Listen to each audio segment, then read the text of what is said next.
주님 평화. 네, 이곳은 전이 경당입니다. 또 환경이 좀 바뀌었죠. 오늘 5월 1일부로 저는 제 전이 본원장으로 봉사를 하게 됐고, 오늘 함께 형제들과 함께 첫 미사 봉헌하고 식사 같이 하고 지금 영상을 올리고 있습니다. 이곳에서 또 앞으로 살아가면서 일어날 수많은 일들이 있겠죠. 말 그대로 이곳에서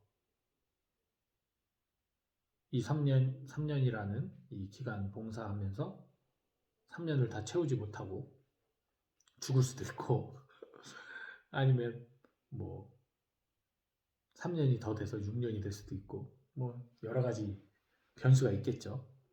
하지만 그 변수는 오지 않은 미래고 제가 어떻게 할 수 없는 거기 때문에 저는 그저 오늘 하루하루에 충실하게 사는 것을 목표로 삼고 일용할 양식을 주님께 감사드리듯 내가 일용할 하루에 감사하면서 살고자 합니다. 이제 계절의 여왕 5월이고 성모님의 달 5월이에요. 가정의 달 5월이기도 하죠. 그리고 오늘은 또 생명주일이에요. 정말 모든 것이 어떻게 보면은 하나의 목적에 이릅니다. 하느님께서 주신 소중한 생명을 잃지 않고 그것을 영원한 하느님 나라의 복락으로 이끄는 것, 그것이 바로 우리 그리스도인들의 역할이라는 거 새삼스럽게 또 한 번 더 강조해보고 싶습니다. 오늘 복음 말씀 같은 경우 두 가지 에피소드가 나오죠. 물고기 153마리 잡은 에피소드와 그 다음 베드로에게 세 번의 질문과 대답을 주고받는 예수님의 모습, 이 두 가지 에피소드가 나오는데 아마 여기에서 나오는 그 이야기들, 신학적인 이야기 그리고 성서 해석적인 이야기 이런 것들은 강의나 강론을 통해서 수도 없이 들었을 거예요. 특히 예수님께서 이 사랑이라는 게 세 번의 질문이 우리나라 말로는 사랑하느냐지만 이게 처음 거는 정말 아가페적인 진짜 사랑이고 점점 철학적이고 좀 사랑의 개념이 아닌 좋아하는 개념으로 바뀌면서 그 개념이 축소됐을 때 베드로가 응답을 그제서야 세 번째에서야 제대로 했다 이런 얘기에서 하느님께서는 우리가 하느님의 사랑을 따라가지 못하지만 하느님께서는 그걸 우리에게 맞춰서 우리가 할 수 있는 사랑을 또 받으신다 이런 얘기, 그리고 그런 나약한 우리에게 당신의 양떼를 맡기신다 그런 이야기 들으셨을 거예요. 153마리는 어떤 그때 초대교회 새롭게 입교한 153명의 사람들, 이 배는 교회고 그분은 선교한 거죠. 이런 이야기들 많이 들으셨을 거예요. 자, 머리로는 즐겁죠. 그래, 그런 거야. 오, 좋아. 성서가 탁 해석이 됐어. 그래. 하느님께서 우리에게 맞춰주시고, 좋아요. 그거는 정말 우리가 기억해야 될 중요한 얘기고, 그래, 교회 이렇게 주님의 말씀을 따라 우리가 비록 주님과는 함께 있지 못하지만 이렇게 사람들을 불러 모았을 때 주님의 만찬이 벌어지죠. 예수님께서 물고기 잡고 제자들한테 또 나눠주시죠. 예수님 부활하셔가지고 하시는 일이 주로 먹는 일이었어요. 그죠? 엠마오 가실 때도 빵 뜯고 물고기 나눠 먹고 또 다락방에서도 식사하시고 오늘도 식사하시고 아주 그냥 식사는 되게 중요한 거예요. 그래서 이 관계 안에서 밥 한 끼 할래? 식사 같이 할까? 술 한잔 할래? 이 함께 먹고 마시는 것이야말로 어떻게 보면 우리들이 인간관계를 맺는 가장 중요한 핵심 요소인 것 같아요. 혼밥이 좋은 건 아닙니다, 사실은. 근데 저도 혼밥을 즐기는 사람이었기 때문에 할 말이 없습니다만 어쨌든 오죽 사람들이 그 밥 먹고 관계하면서 먹는 게 그리우면 남 먹는 거를 그렇게 돈 주고 시청하고 있잖아요. 남 먹는 걸 보고 있잖아요. 참 가슴이 아프죠. 내가 맛있게 잘 가족들과 사랑하는 사람들과 함께 먹으면 좋은데 그거 보면서 대리만족을 느끼고 있잖아요. 참 안타깝습니다. 그거는 그냥 말씀드린 거고 어쨌든 이런 성서 해석 중요하죠. 이 성서 해석이 중요한 점은 이미 내가 알고 있고 이미 내가 사랑하고 이미 내가 신앙하는 하나님을 조금 더 알고자 하는 욕구에서 그 욕구를 충족시키는 역할을 합니다. 그래서 하나님을 더 많이 알고 내가 사랑하는 사람을 더 많이 이해해서 그 사람을 위해 행복을 위해 내가 뭔가를 하는 그러한 마음처럼 하느님을 위해 내가 좀 더 하느님의 뜻에 맞게 살아가기 위해서 우리가 신학을 공부하고 성서를 해석하는 거예요. 그렇지만 그거와 별도로 우리의 일상생활, 가장 근본적인 먹고 자고 싸고 마시고 하는 이 기본적인 일상생활이 오늘 복음 해석과 무슨 관계가 있을까? 글쎄요. 별 상관이 없을 것 같아요. 이것들과 관련해서 내가 어떤 것을 하려고 한다. 그건 이제 나의 일상에서 내가 뭔가 특별하게 내가 스스로 뭔가를 창의적으로 의지적으로 하는 거고 우리가 기본적으로 졸리면 자고 배고프면 먹고 하는 본능적인 우리 일상생활 일반적인 그냥 나의 평범한 일상과는 이게 크게 상관이 없거든요. 사실은. 그죠?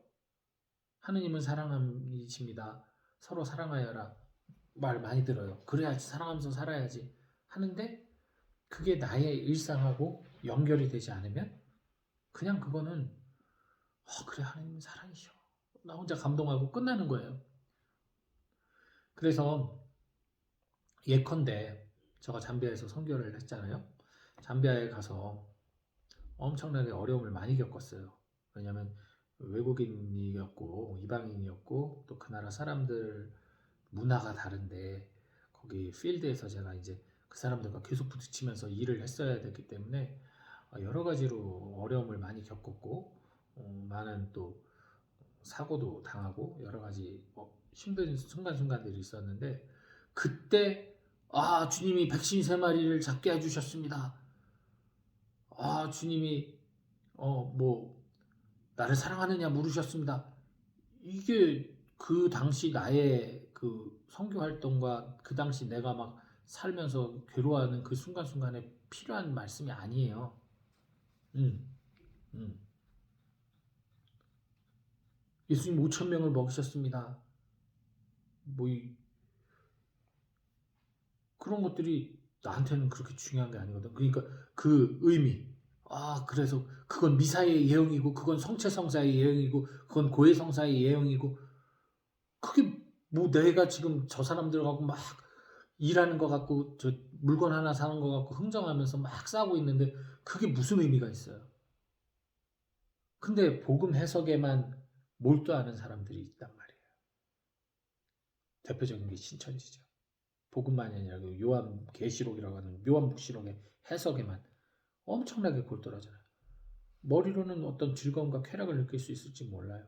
근데 그게 그 사람들의 일반적 삶과는 무슨 연관이 되냐고요. 그것 때문에 행복하니까 일상이 행복하다?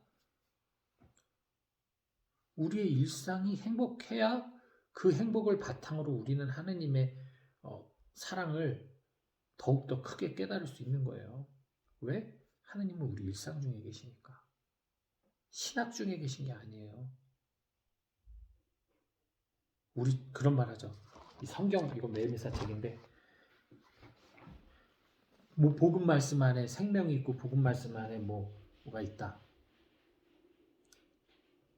복음 말씀이 생명의 말씀으로 갈 수 있는 건 내 안의 생명, 내가 거기에 생명을 불어 넣은 거예요. 그냥 언어로 글씨로 찍혀 있는 인쇄되어 있는 그 글씨가 생명의 언어가 되는 것은 나의 신앙이 들어가야만 되는 거거든요. 그러지 않고서 읽으면 그냥 그건 소설책하고 다를 게 하나도 없어요. 거기에 생명이 없어요. 그냥 일반 사람들한테 하느님 안 믿는 사람들한테 그 책 줘봐요. 소설책이지 재미없는 소설책. 같은 책이지만 생명이 없어요. 그 사람들이 못 알아채는 게 아니라 그 사람들은 신앙이 없기 때문이에요. 이건 전혀 다른 겁니다. 신앙이 없어서 모르는 거예요. 그래서 신앙이 있어야지 해석이 되는 거예요. 그 얘기는 뭐냐면 우리들의 일상이 신앙화가 돼야 모든 말씀이 올바로 이해가 되는 겁니다. 해석이 되는 게 아니라. 해석은 중요한 게 아니에요, 여러분. 아까 말했듯이 해석이 필요한 건 이미 내가 충만한 기쁨 안에서 좀 더 주님과 함께 잘 살라고 하는 거지. 잘난 척하고 뭐 이건 어떻게 해석되고 이건 무슨 의미를 담고 있고 아무짝에 쓸모없습니다. 그거는 우리들의 신앙생활에는. 개인적으로 내가 더 기쁘게 살고 싶어서 공부하는 거는 너무 좋은 거예요. 하지만 신앙 해석을 해가지고 그것이 막 옳고 그것 때 해야 된다고 그걸 사람들한테 선포하는 거는 교만이에요. 성령은 공기와 같아요. 바람과 같아서 어디서든 불어오고 다채다능하게 변화가 됩니다. 세모난 내 마음에는 세모난 모양으로 내가 이해할 수 있도록 와주시고 동그란 내 마음 안에는 동그란 모양으로 이해하도록 오시는 게 성령이에요. 근데 내가 세모난 내가 이거 해석해가지고 성경은 이거야, 이게 진리야 라고 얘기한다면 동그라미, 네모, 별, 육각형 다 이단, 다 잘못된 사람들이 돼버리는 거죠. 그러니까 성서 해석에는 정말 여러분 매달리지 마세요. 이건 도대체 무슨 의미일까? 이게 무슨 의미일까? 그 무슨 의미일까를 고민하기 전에 나의 일상 안에서 내가 만나는 하느님을 얼마만큼 내가 기쁘게 받아들이고 또 그 안에서 내가 행복하게 살 수 있는지 거기에 더 몰두하시기 바랍니다. 행복하게 살려면 어떻게 해야 되냐? 머리만 충족시키면 되나? 어떤 해석, 복음 해석 잘해가지고 그런 걸 통해서 지적인 만족만 추구하면 행복한가? 아니죠. 참된 기쁨은 아까 말씀드린 대로 함께하는 나눔의 삶 안에서 이루어집니다. 예수님께서 끊임없이 얘기하세요. 돌아가시기 전에는 끊임없이 예수님이 교육을 시켜요. 보셔서 알겠지만 끊임없이 교육시켜요. 어떻게 해라 저렇게 해라 비유로 설명하고 막 끊임없이 교육시켜요. 제자들 못 알아들어요. 사람들 못 알아들어요. 십자가에 매달았어요. 부활하신 예수님은 가르치지 않아요. 오히려 부활하신 예수님은 가르쳐도 사람들이 못 알아보는데 빵을 떼니까 알아보고 그냥 보여주니까 알아보고 자 보여주니까 알아보고 지금도 물고기 구워서 함께 나눠 먹으니까 알아보고 나 사랑하냐? 사랑하냐? 뭐 여기서 무슨 신학적 질문이 있어요? 그냥 나 사랑해? 라고 묻는 너무나 당연하고 평범한 이런 일상에서 주님은 계신데 왜 우리는 이런 나의 눈앞에 일상으로 다가오는 주님은 외면하고 그냥 주님이 이 복음 말씀에 의하면은 뭐라고 주님이 이런 분이고 저런 분이고 못 만난 사람들이 그렇게 하는 거야. 못 만난 사람들이. 내가 만난 주님은 나에게 맞춰주는 주님인 거예요. 나의 주님이 되는 거예요. 그래서 절대 너의 주님이 아니야 그건. 나의 주님을 강요하지 마세요 여러분. 나의 주님은 나의 주님일 뿐이에요. 나를 위해 맞춰주신 주님. 나를 위해 낮아주신 나애가 좋아하는 모습으로 와주신 주님인 거지 그것을 남에게 봐라 주님 이런 분이야 라고 강요하거나 하지는 않으셔야 돼요. 내 주님을 자랑할 수 있어요. 저도 내가 만난 주님을 자랑하니까 자랑을 할 수 있습니다. 하지만 부러워하지 마세요. 주님은 여러분 각자에게 맞춰서 오십니다. 그럴 때 여러분들이 신앙의 빛으로 여러분의 삶이 사랑 안에서 나눔 안에서 어떤 환경 속에서도 기쁨과 평안함을 갖고 있을 때 복음 말씀은 저절로 해석이 되는 거예요. 나의 복음이 돼서 나의 생명이 돼서 해석이 되는 거예요. 그러니까 여러분 이건 무슨 의미일까요? 저건 무슨 의미일까요? 질문하는 분들 많아요.